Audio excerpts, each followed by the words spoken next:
The school called. Your daughter hasn't been picked up. It's been 3 hours. I said, my name is Lena Hale. I'm 28. I'm an architect in Portland. I thought I was ordinary. Then one phone call rewrote my entire life. The call came on a Tuesday, 6:42 p.m. I was at my desk, my fingers black with charcoal from a sketch. I was designing a library, a quiet, safe building. My phone buzzed. An unknown number. This is Lena Hale. A woman's voice tight with frustration. Ms. Hale, this is Crestview Elementary. Your daughter hasn't been picked up. It's been 3 hours. I stopped breathing. The charcoal pencil rolled off my desk and snapped on the floor. I said, you have the wrong number. I don't have a daughter. Silence. Then the woman sighed, a sound so tired it hurt. Is this Lena Hale? 4500 Westland Drive? Yes, but then she's your daughter. She's right here. She's the last one, Ms. Hale. We've been calling for hours. My first thought, a prank. My second, why did she sound so sure? I'm telling you, I don't have a child, I said again. My voice was shaking. She's asking for you. By name, I hung up. I stared at the wall. My heart was a hammer. I didn't have a daughter. I knew my own life, but I grabbed my keys. I don't know why. I had to see the face of the lie. But before I tell you how everything flipped, like and subscribe, drop a comment. Where are you watching from? The drive to the school was only 15 minutes. It felt like an hour. My knuckles were white on the steering wheel. The rain was heavy, and the windshield wipers made a terrible screaming sound. Screech, thump, screech, thump. This is a mistake. I kept saying it. A stupid clerical error. Someone with the same name. It happens. But the woman's voice. She's asking for you. By name, how could a child I've never met ask for me? Maybe it was a trap, a scam. Someone wanted to get me to a dark school. But that made no sense. This was an elementary school, not a dark alley. I pulled into the parking lot. It was empty, except for one red sedan parked near the entrance. The building was dark, just like the woman said. Only one light was on. The main office. I sat in my car for a full minute. My heart was high in my throat. I felt cold. Go in. Prove them wrong, go home. I got out of the car. The rain hit my face. I didn't have an umbrella. I ran to the glass doors and pulled. They were locked. I knocked. A moment later, the woman from the phone appeared. She looked at me, then unlocked the door. Thank God, she said. She was in her 50s, with tired hair and a gray cardigan. I'm Mrs. Davies. I'm Lena Hale, I said, water dripping from my hair onto the floor. I think there's a serious mistake. I am not a mother. I don't have a child. Mrs. Davies did not look surprised. She just looked sad. She crossed her arms. You're telling me you've never seen her before? Seen who? I don't know who you're talking about. She's been here all day, Mrs. Davies said. She sounded angry now. Angry at me? As if I was a terrible parent who was lying. She had a normal day. She went to class. And at 3:30, no one came. We called the number on the emergency form. We called your number. I felt like I was in a nightmare. What form? I never filled out a form. She's just down the hall, Mrs. Davies said. She pointed. See for yourself. I looked past her. The school was dark. The lockers were a dull gray-green. The smell, it was floor wax, wet rain, and that faint, sweet smell of cafeteria food. And at the end of the hall, on a long wooden bench, sat a little girl. She was tiny. She was sitting perfectly still, her knees tucked up to her chest. Her feet, in little pink sneakers, didn't touch the floor. She had on jeans and a purple jacket. Beside her on the bench was a backpack. It was shaped like a white rabbit. I didn't move. Mrs. Davies stood behind me, watching me, waiting. Go on, she said. I took a step. My shoes squeaked on the tile. Squeak, squeak. The sound made the little girl look up. Her head lifted. She turned, and all the air left my body. I stopped. I couldn't move. I couldn't breathe. It was my face. It was my face looking back at me. It was my blonde hair. It was my green eyes. The same shade. The kind people always called too bright. And then I saw it. Just above her lip on the left side. A tiny white scar. A vertical line. I got that scar when I was 6. I was on the swing set at my grandmother's house. I tried to jump off. I fell. I hit my face on the metal pole. I have seen that scar in the mirror every single day of my life. And this little girl had it. My hand went up to my own mouth. I touched my scar. The little girl just watched me. She wasn't scared. She looked relieved. She stood up from the bench. She took one step toward me, and she whispered it. Mommy, it was not a question. It was a statement. No, I whispered. I took a step back. I bumped into Mrs. Davies. No, I said louder. I don't know you. This isn't possible. The little girl's face crumbled. She didn't cry. She just looked lost. Her eyes filled with tears, but they didn't fall. She looked at me like I was the one who was crazy. But Daddy said you would come. A man came out of the office. He was wearing a tie. Mr. Henderson, Mrs. Davies said. The principal. Ms. Hale, he said. His voice was gentle. I'm glad you're here. We were very worried about Lily. Lily, I repeated. The name meant nothing. I am not her mother, I said. My voice was shaking. I was starting to panic. The walls felt too close. I have never seen this child before. This is a mistake. Or a crime. I don't know what it is, but she is not mine. Mr. Henderson frowned. He looked at Mrs. Davies. He looked back at me. Ms. Hale, I understand you're upset, but she was enrolled here last August by a man who listed you as the primary guardian. A man? Who? He's listed as the father, Mr. Henderson said. He went into the office. I followed him. The little girl stayed by the bench. He opened a file. This is the enrollment packet. He turned it around. And I saw it, all the forms. Emergency contacts, medical history, authorization to pick up. And at the top, in the mother guardian box, was my name. Lena Hale, my address. My new address in Portland. My cell phone number. And my signature. It was my signature. I am an architect. My signature is specific. The fast, sharp L. The high, crossed H in Hale. It was perfect. It was my handwriting. But I had never, ever written it. I stared at the paper. I felt the blood drain from my face. I put my hand on the desk to stay standing. Who brought this in? I whispered. I don't know, Mr. Henderson said. It was in her file when she transferred here. We assumed it was you. This is a forgery, I said. Ms. Hale, he said, his voice firm but kind. That's a very serious accusation. The fact is, this child is here. She says you are her mother. Your name is on this form. We've been calling you. You are her guardian. I cannot let her go home with anyone else. And I cannot keep her here. He was right. He was trapped. And he had just trapped me. I looked back down the hall. The little girl, Lily, she was watching me, waiting, as if she knew I was her only ride. What could I do? Call the police? 911, what's your emergency? There is a child who looks just like me, and she has my scar. And my name is on a form I didn't sign.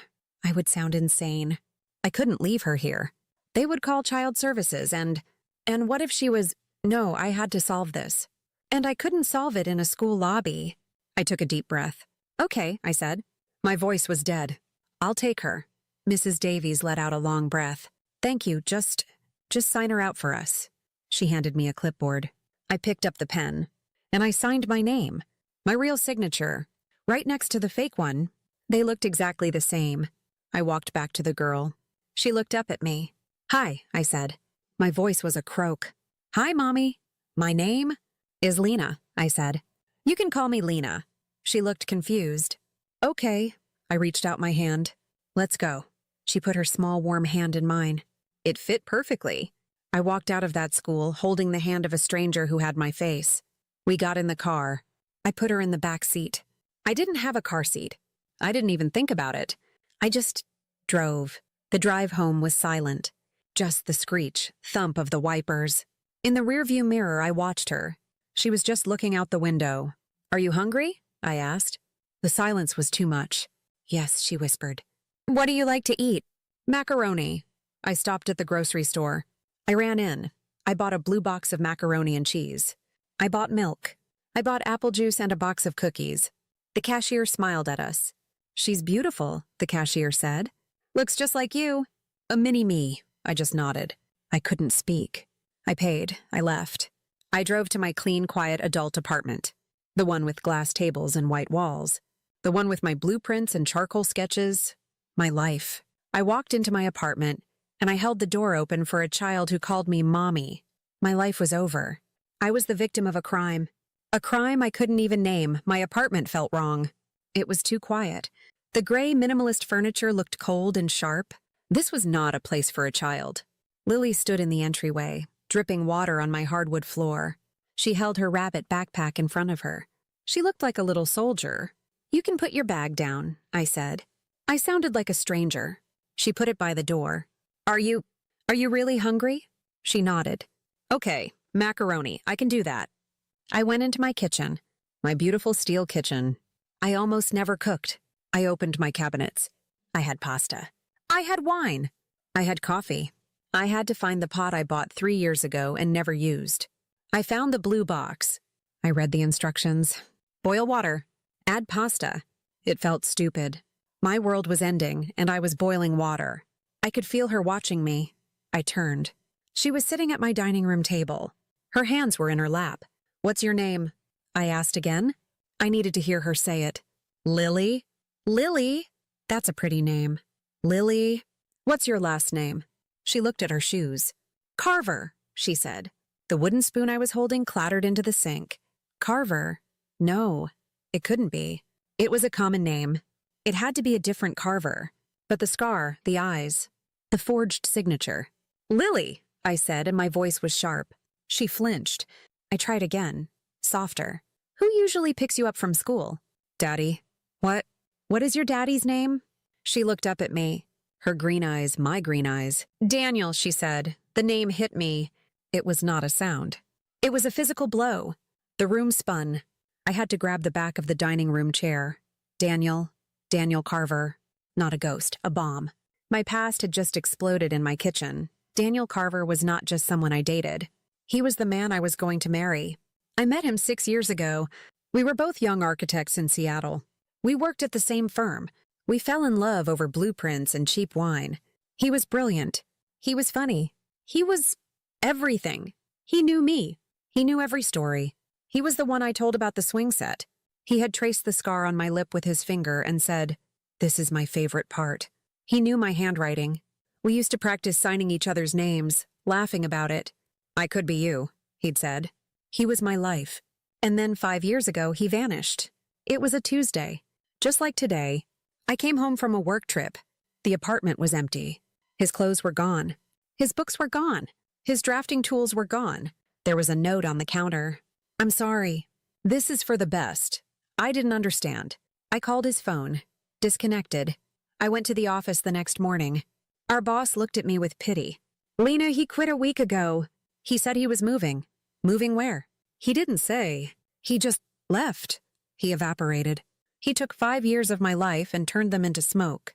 I grieved. I was broken. I cried for months. Then I got angry. I rebuilt my life. I moved to Portland. I started my own firm. I buried Daniel Carver so deep in my past he was nothing but a bad memory. Now he was back. And he had sent a child. I looked at Lily.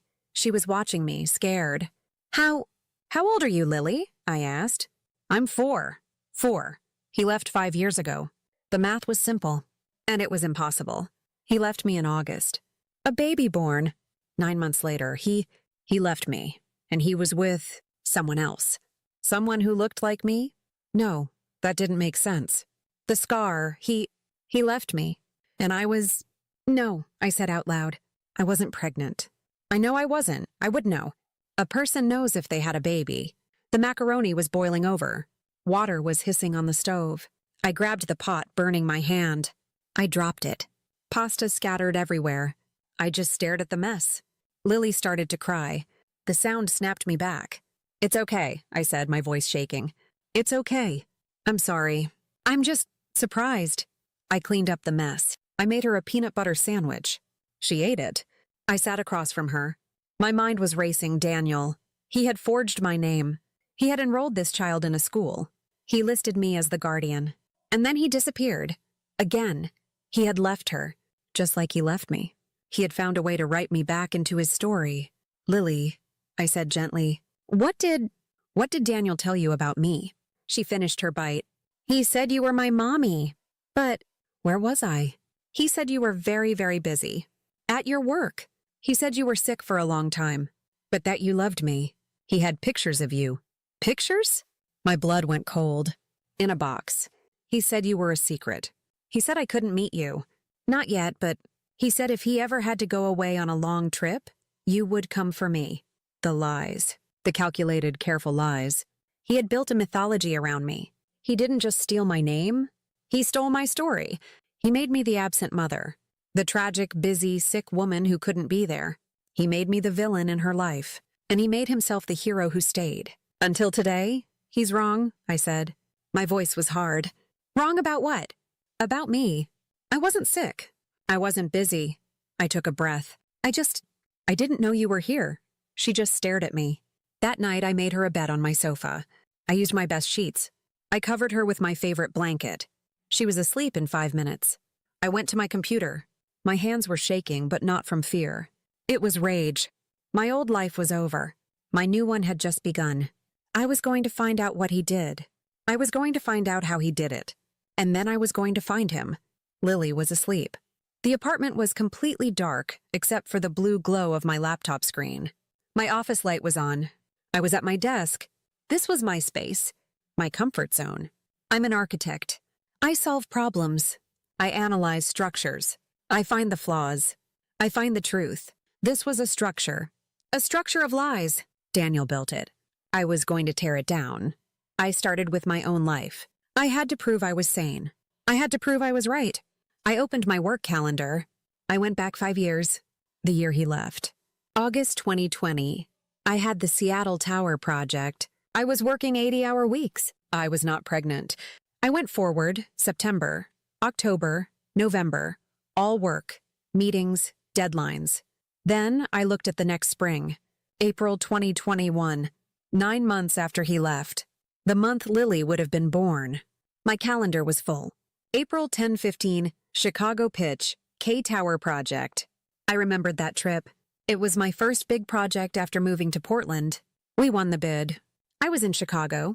I had the plane tickets in my email. I had the hotel receipts. I had photos from the dinner. I was not in a hospital. I was not having a baby. This was my alibi. My anchor to reality. So how? I opened my bank statements. My credit card statements. I went back. 5 years. I looked for, I didn't know what. Diapers? A doctor I didn't remember? Nothing. My finances were clean. My travel was all for work. There was no room in my life for a baby. He must have used a different woman. A woman who looked like me. A woman But the scar. You can't fake a scar like that. I kept digging. I went to my old credit card. The one I opened in Seattle. The one I barely used. I scrolled through the statements. 2021, January, February, March. Nothing. April 12th, 2021. A charge. St. Mary's Hospital. Copay, $50. I froze. St. Mary's. I never go to St. Mary's, it's across town. I use Good Samaritan. But the date, April 12th, I was in Chicago. How could I be in 2 places at once? It was 2 a.m. I called the hospital. My heart was pounding. St. Mary's Hospital, how can I help you? Records, I said. I need to speak to medical records. A sleepy clerk answered. Medical records. Hi, I said. I tried to sound calm. I need to get my records from April 2021. It's an emergency. I think my identity was stolen. The word stolen woke her up. Ma'am, you need to come in and fill out a formal request. We can't give that over the phone. I can't, I said. My voice was rising. I have a child here. She's sleeping. I need the records. Now. Please. I can give you my social security number. My date of birth. I sounded desperate. I was desperate. The clerk sighed. Ma'am, please. I was a patient. I was very sick. I don't remember it clearly. I need to see the file. A lie. It was a lie. But I had to know. She put me on hold. The music was terrible. I waited. I stared at the sofa, at the small lump under the blanket. Lily. The clerk came back. Okay, this is against policy, but I can email you a summary. A discharge summary. That's all I can do. You'll need to come in for the full file tomorrow. Yes. Thank you. Thank you. I gave her my email address. I refreshed my inbox. Refresh. Ding. The email was there. Subject, Discharge summary. Patient 406. I clicked it. A PDF attachment. I opened it. Patient, Lena Hale. Date of admission. April 12, 2021. Date of discharge. April 14, 2021. Service. Maternity wing. Room 406. Physician. Dr. J. Aris. Patient status. Discharged. Stable. Child. Female. Weight 7 pounds 2 ounces. Mother. Lena Hale. Father. Unknown. I read it 5 times. It was real. Someone pretended to be me. Someone checked into a hospital as Lena Hale. Someone had a baby. While I was in Chicago, I scrolled to the bottom. Scanned notes. A nurse's handwriting. Patient is anxious, restless, refuses to list father. Patient states she is in danger. Fears for child. And one more line. A handwritten note that chilled me to my soul. Mother insisted. Child's father must never know. Said he'd ruin everything. It was a lie. A brilliant, terrible lie. It was a script. Daniel hadn't just faked my name. He had faked my story. He had some woman, some actress, go to a hospital. Give my name. Have this baby. And then he created this narrative, this lie, that I was the one who was unstable, that I was the one hiding the baby from him. He had been planning this for years. He was building his defense so that if I ever did find out, I would look like the guilty one. I would look like the mother who abandoned her child. He had covered every track. He had made me the villain. But the child, if I wasn't the mother, if I was in Chicago, then who was in room 406? And why? Why does Lily have my face? Why does she have my scar? The thought was so dark, so impossible. I had to know. The hospital record was a lie. But was the child? I looked at Lily sleeping on my sofa. I had to know the truth. I had to know if she was mine. The next morning, I called my boss. I have a family emergency, I said. The word family felt like acid in my mouth. I need to work from home. I don't know for how long. He was kind. He said to take all the time I needed. I hung up. A new day. Lily was awake. She was sitting at my table eating cereal I'd bought. She was watching cartoons on my laptop. She looked normal. She looked like a little girl. I was standing by the counter, holding my coffee. I was staring at her. The scar, the eyes. The hospital record was a lie. I was in Chicago, but was the baby a lie? How? How could she be mine? I told myself I wouldn't do it. It was too crazy. It was a violation. But I did. I had to. Hey, Lily, I said. My voice was too bright. We're going on an adventure. She looked up, her eyes wide. An adventure? Where? To the store. A special store. I took her to the pharmacy. She held my hand. Her hand was so small. I walked down the aisle. Vitamins, Band-Aids, home testing. There it was. DNA test kit. Peace of mind. Paternity, maternity. 99% accurate. I grabbed a box. I also grabbed crayons and a coloring book. The cashier smiled at us. Getting a coloring book for your daughter? Yes, I said. The word came out. It sounded real. I felt like a monster. I felt like a criminal. I was deceiving this child. I was becoming like him. No, I was fixing what he did. I was finding the truth. We went home. I gave her the coloring book. She sat on the floor, happy. I went into the kitchen. I opened the box. My hands were shaking. Instructions, cheek swabs, envelopes, legal form. I needed her DNA. I went to her rabbit backpack. I pulled out a small pink hairbrush. It was full of blonde hair. My hair.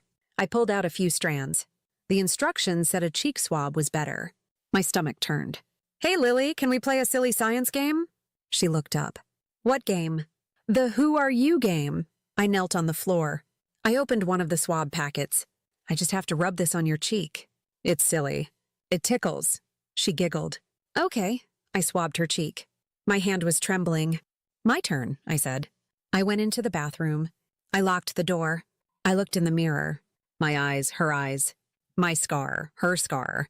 I swabbed my own cheek. I sealed the envelopes. I put them in the prepaid mailer. I put on my shoes. I'll be right back, I said. Keep coloring. I walked to the blue mailbox on the corner. I held the envelope over the slot. This was it. This was the moment. If I drop this in, there is no going back. If it's a match, what does that mean? How is it possible? If it's not a match, then who is she? And why does she look like me? I let it go. It thudded to the bottom of the box. The sound was so final. I went back. The website said 2 weeks. 2 weeks. It was the longest 2 weeks of my life. It was 2 weeks of pretending. 2 weeks of checking my phone every 5 minutes. I had to work. I had to be a person. And I had to take care of Lily. I bought her a bed. I moved my drafting table out of my spare room. We painted one wall pink. My gray, sterile apartment was invaded. By toys, by small shoes, by the sound of cartoons. We fell into a routine. Breakfast, cartoons. I worked. She drew. She drew pictures. Of me. Of her. Of a yellow house. She never drew Daniel. She was a person. She wasn't just a mystery. She was smart. She was stubborn. She was funny. She refused to eat tomatoes. She loved music. She started to laugh. She wasn't the terrified, quiet girl from the school. She was happy. And I was terrified. I was terrified of the answer. I was terrified she wasn't mine. And I was more terrified that she was. Because if she was mine, how? My mind kept going back. Daniel. The hospital. And then I remembered a conversation. 6 years ago, in Seattle. We were in our old apartment. We were drinking wine. I'm worried, I said. About what? He asked. My career. I want to build. I want to be a partner, but I want a family too. I'm scared I'll wait too long. He took my hand. We have time. I know, but I was thinking, maybe I should freeze my eggs just as an insurance policy. I remembered his smile. That's my practical Lena, always building. Even a backup plan. I went to a clinic. A consultation. I filled out forms. So many forms. I signed my name. Over and over. Daniel was with me. He held my hand. He said, whatever you decide, Lena, I'm with you. I never went back. I got busy. The K-Tower project came up. I never had the procedure. Did I? Oh God, he knew the clinic. He knew the doctor. He knew I signed the consent forms. I could be you, he'd said. He didn't just forge my name at a school. He didn't just hire an actress. He stole my eggs. He found a surrogate. He used my genetic material. He manufactured my child. Without my knowledge. Without my consent. This wasn't a custody battle. This was a theft. Of the most profound kind. He didn't just steal my past. He stole my future. He stole my body. The email came on a Tuesday morning. Subject, your results are ready. I was in my car in the parking lot of the grocery store. I couldn't open it in the apartment. Not with her there. My hands were so cold. I logged in. I clicked the link. Maternity test results. Lena Hale, Lily Hale. I scrolled past the science. I just looked for the number. There it was. Probability of maternity, 98%. I didn't cry. I just sat in my car. The silence was deafening. The kind of silence that comes right before you stop being who you were. She was mine. She was mine. He took her from me before I even knew she existed. The confusion was gone. The fear was gone. All that was left was rage. It was so cold. It felt like ice in my veins. I was not confused anymore. I was not a victim. I was a mother. And I was going to get my daughter. The DNA results didn't make me cry. They made me cold. The number on the screen, 99.98%, was not a confirmation of family. It was a receipt for a crime. It was proof of the theft. She was mine. He stole her. He stole her from my body, from my future, from a clinic where I had gone for a consultation. He had used my signature, my genetic material, and my trust. He had hired a stranger to carry my child, and then forged hospital records to frame me as an unstable, runaway mother. He hadn't just left me 5 years ago.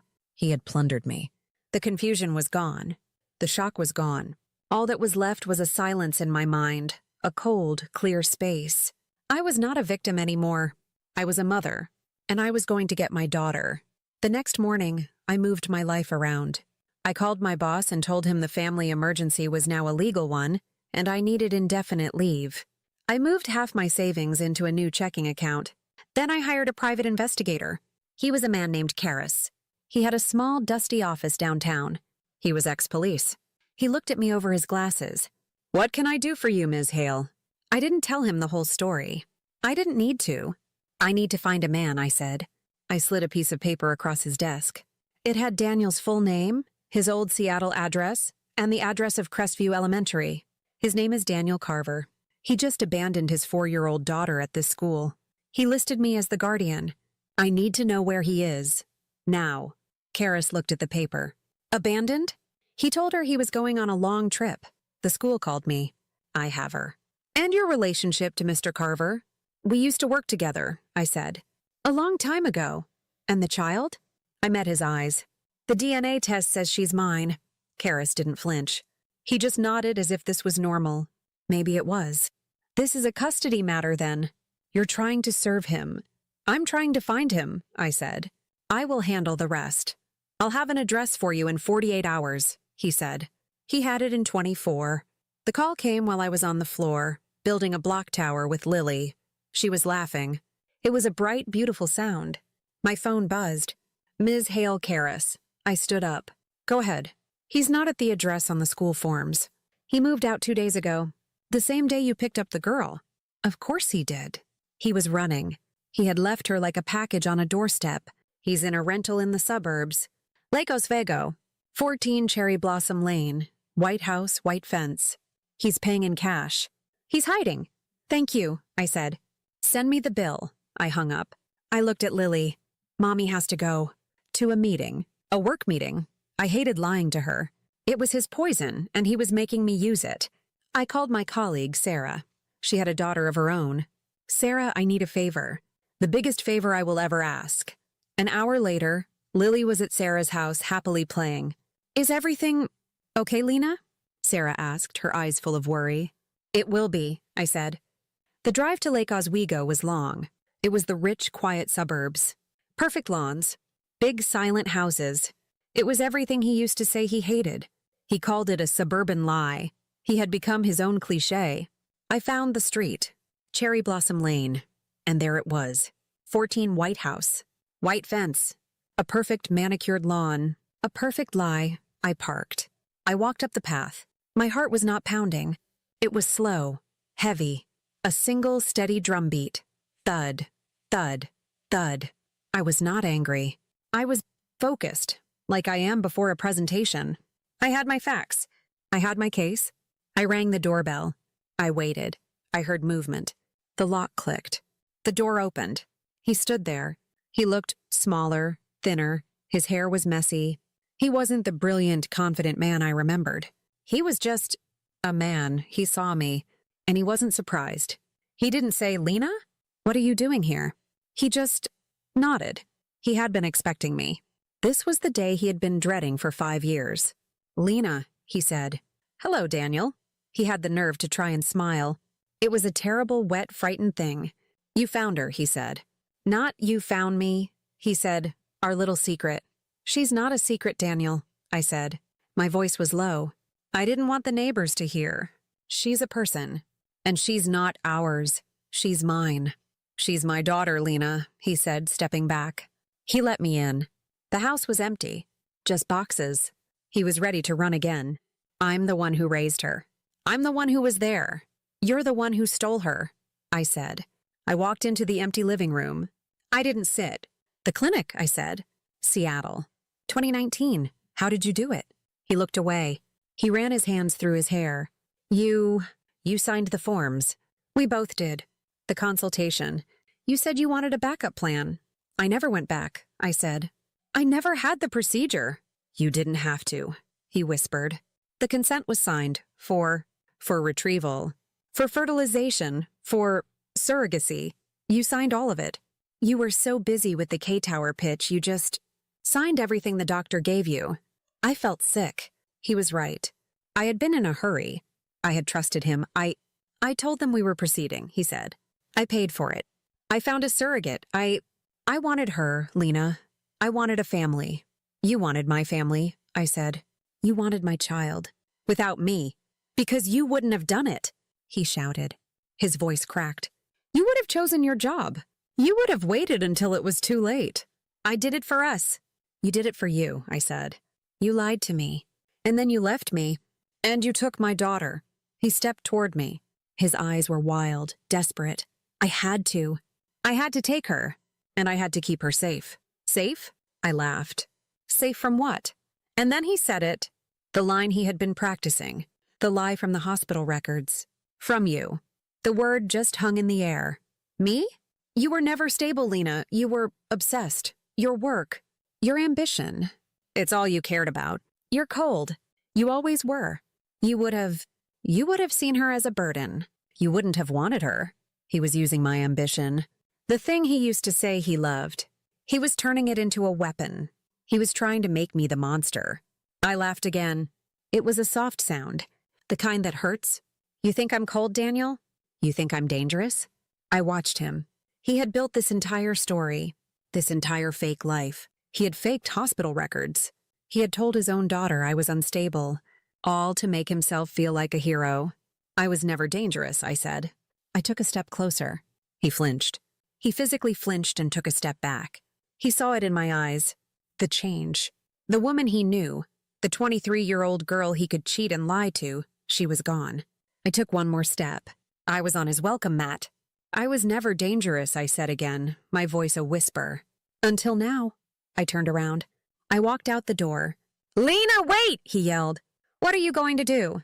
Are you going to the police? I stopped. I didn't turn around. I'm going to fix your mistake, I said. I got in my car and drove away. I didn't go to the police. If I went to the police, he would be arrested. Kidnapping, fraud, conspiracy. It would be a circus. It would be on the news. And Lily would be in the middle. She would be the stolen child. He was, for all his crimes, the only father she knew. I would not do that to her. I would not destroy her to punish him. I'm an architect.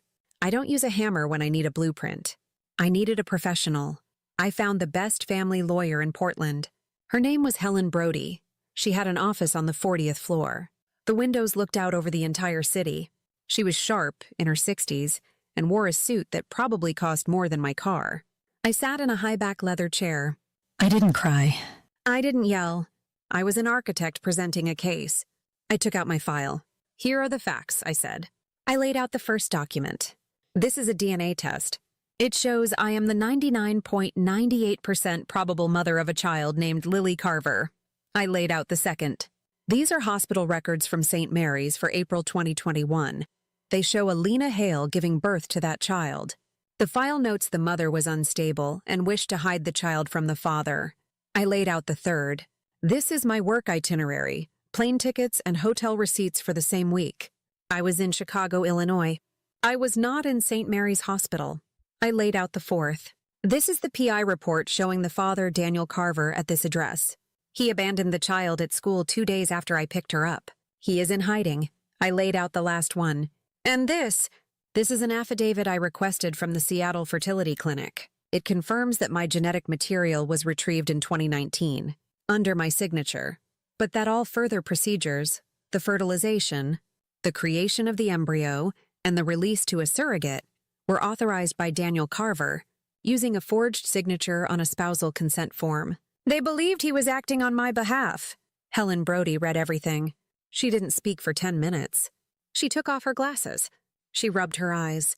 Miss Hale, in 25 years of family law, I have never seen anything like this.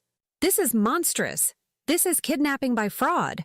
This is a level of premeditation. I know what it is, I said. Now I need you to tell me what I can do. What do you want? Helen asked. We can put him in prison for decades. We can sue him for everything he has. No, I said. Helen raised an eyebrow. I don't want him in jail. Why not? Because he is the only father Lily knows. I will not put her through that. I will not have her visit her daddy in prison. That is his move. Not mine. I leaned forward. I want one thing. I want full sole permanent custody.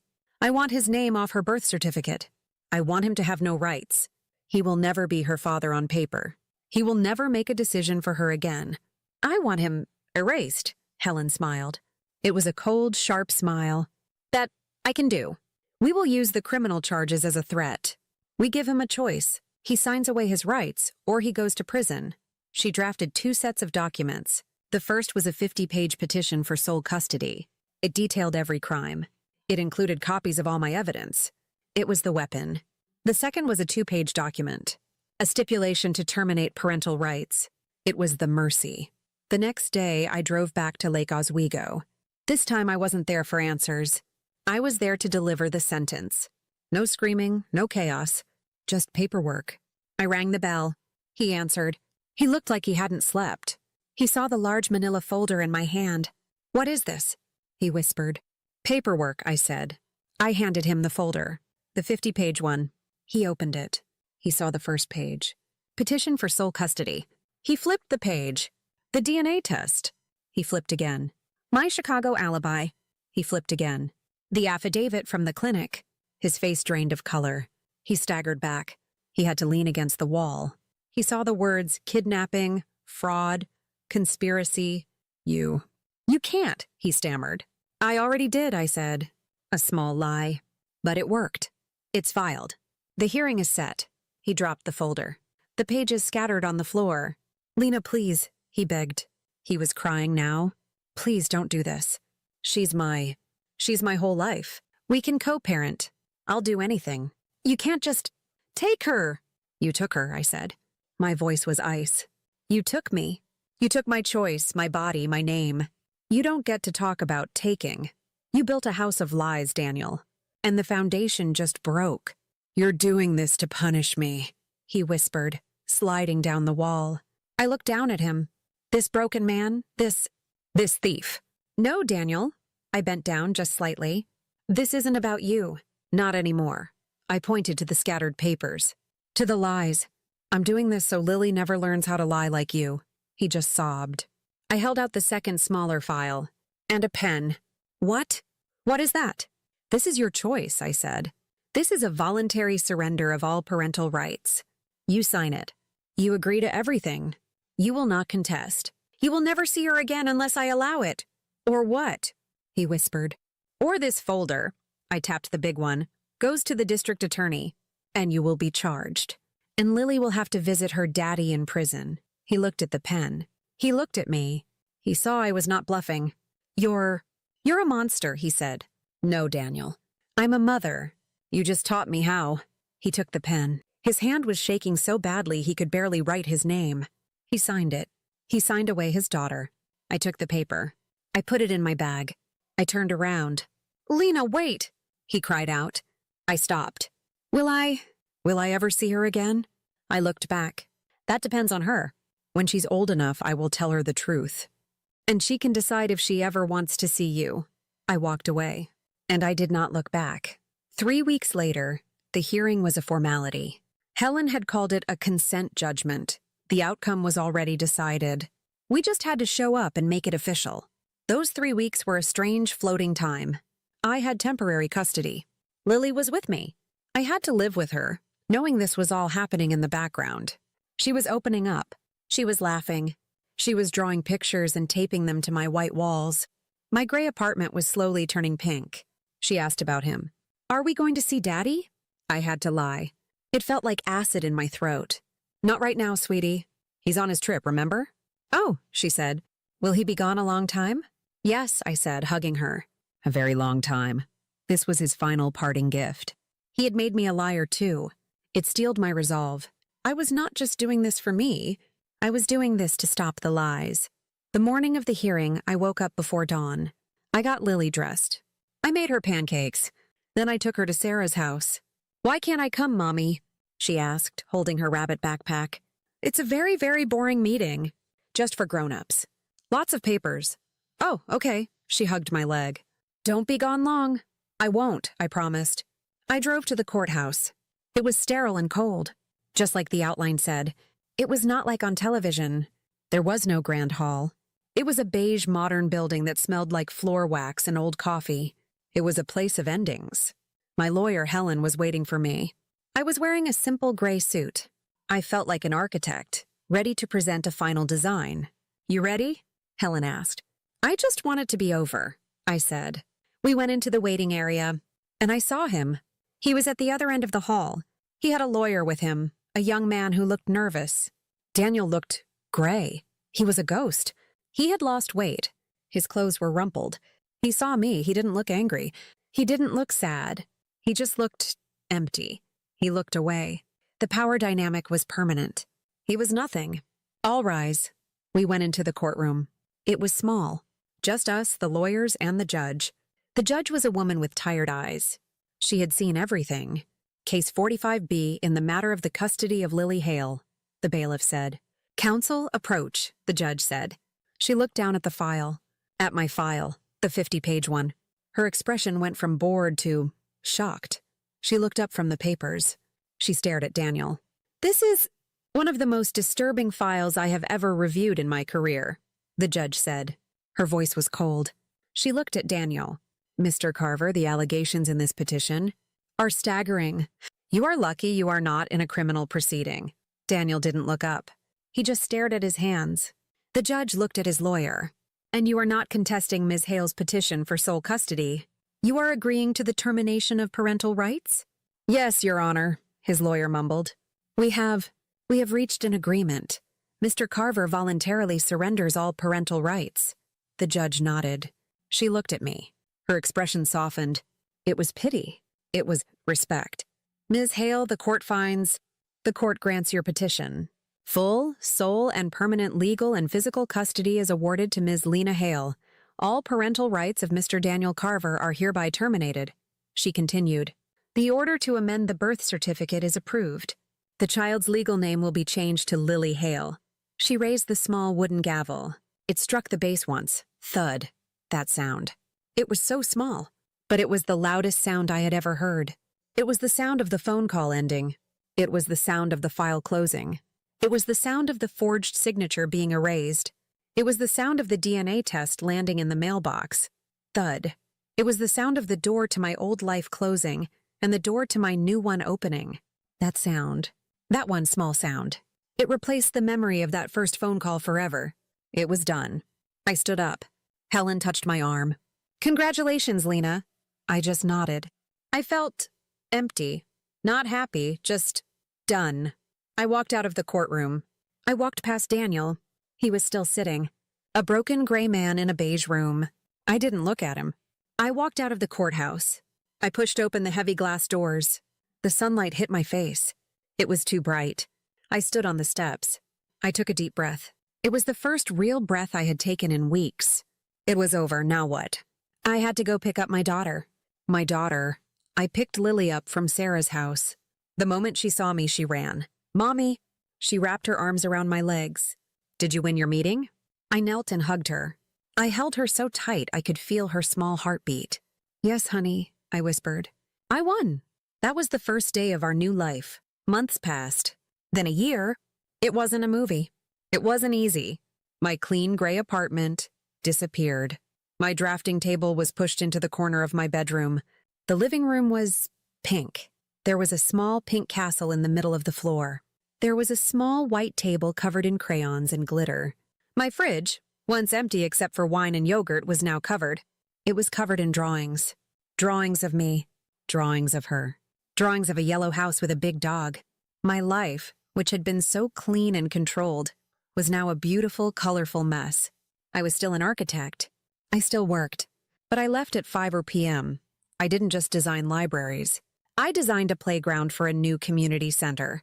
I knew now that the slides needed to be a certain height. I was a mother, and I was getting to know my daughter. She was not a secret. She was not a mystery. She was a person. Lily laughs like her father. That part is hard. Sometimes she'll be in her room playing, and she will let out this deep, sudden laugh, and it's his laugh. In those moments, my stomach clenches. My blood runs cold. For a second, I am back in that Seattle apartment. It's a shadow. It's a ghost. It's the one part of him I can't erase. But her eyes, they're mine.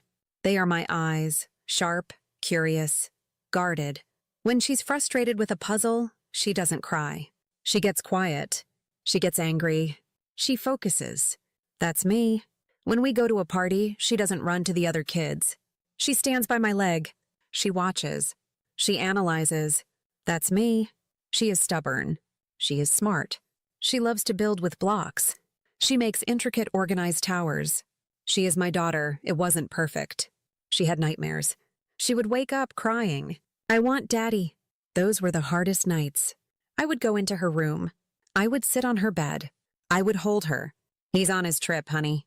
He's not coming back. Why? He had to go. Did I do something bad? No, I would say, my voice fierce. Oh, Lily, no, you're perfect. This was not your fault. This was a grown-up mistake. I resented him for that. I resented him for making me the one to deliver the bad news, for making me the one to clean up his mess. Then, one day, we were at the park. It was a sunny afternoon, a year after the court date. She was on the swings. I was pushing her. Higher, Mommy, higher! I pushed her. She was laughing. That laugh. Then she said, Stop. I stopped the swing. She sat there just thinking. Mommy? Yes? Was I bad? My heart stopped. What? No, honey. Why would you ever say that? Because Daddy left and you didn't come. It was the core wound, the one he had planted in her. Lily, I said. I knelt in the wood chips. I held her face. Why didn't you come for me sooner?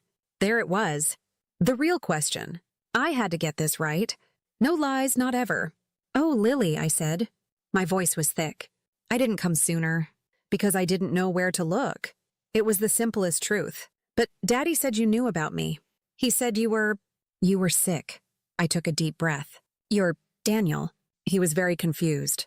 He told a lot of stories that weren't true. He made a big mistake. He didn't tell me where you were. It was like a terrible secret game of hide and seek. And I didn't even know we were playing. I put my hand on her heart. The second I found out you were here, the second I got that phone call from your school, I ran. I ran as fast as I could. You came to the school, she whispered. I will always come, I said. She looked at my eyes. She was searching. Oh, she said. She believed me. She leaned forward and hugged me. I love you, Mommy.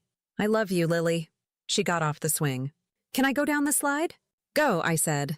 She ran off. I watched her go. She believes me for now. I knew this wasn't over. One day she will be 10. One day she will be 15. She will have more questions. Harder questions. Questions about the clinic. About the surrogate. About the why. And I will have to tell her the whole complex, ugly truth. But I will tell her. I will never lie to her. Her life would not be built on a foundation of lies. I am an architect. I build things that last. Another year passed. It was Lily's 5th birthday. My apartment, it was a disaster. There were pink and purple streamers taped to my concrete walls. There was flour on every counter. I was baking a cake. From a box. I was terrible at it. Lily was helping, which meant she had more frosting on her face than on the cake. She was laughing. I was laughing. It was normal. It was a life. A real, messy, happy life. My phone buzzed on the counter. It was covered in flour. I wiped it on my jeans. I looked at the screen. Daniel Carver. I froze. He calls sometimes. Once every few months. The first time my heart had hammered. My hands shook. The second time I had felt angry. Now I just felt nothing. He was a ghost. A name from a different life. Who is it, Mommy? Lily asked, her mouth full of frosting. I looked at her. Her green eyes. My eyes. I looked back at the phone. No one important, honey. I pressed the red decline button. The phone went dark. I put it down. Now, I said, do we put the sprinkles on? Sprinkles, she shrieked. I didn't answer. There's nothing left to say. What could he say? I'm sorry? I miss her? His words are meaningless. They are the sounds of a house collapsing. My life. This is the truth. That night, the party was over. The apartment was quiet. I had scrubbed the frosting off the floor. I had tucked Lily into bed. I stood in her doorway. At night, I watched Lily sleep. I always do. It's my ritual. She was curled up, her rabbit, the one from the backpack, tucked under her arm. Small, steady breaths. Safe. She's safe. He can't get her. The lies can't get her. She is in her room. In her bed. She is not on a bench in a dark school. She is not a secret. I stood there watching her, and I realized the rage was gone. For the first time since that phone call, I didn't feel rage. The ice in my veins, the cold, hard anger that got me through the PI, the lawyer, the courtroom, it was gone. It had melted. In its place, it wasn't happiness. It was something deeper, just calm. It was the calm of a finished building. The plans are complete. The structure is sound. It is done. I thought about Daniel. He thought he was stealing something from me. He thought he was punishing me for being ambitious, for being cold. He thought he could break me. He was wrong. He didn't steal my life. He gave me one. He didn't take my future. He gave me my future. He didn't break me. He showed me what I was made of. Because in the end, I didn't lose a daughter. I found the only piece of my life no one could steal. I found me. I quietly pulled her door almost shut, leaving just a small crack of light from the hallway. I walked to my room. I got into my bed, and for the first time in 5 years I slept. A deep, dreamless, peaceful sleep. The nightmare was over. I won.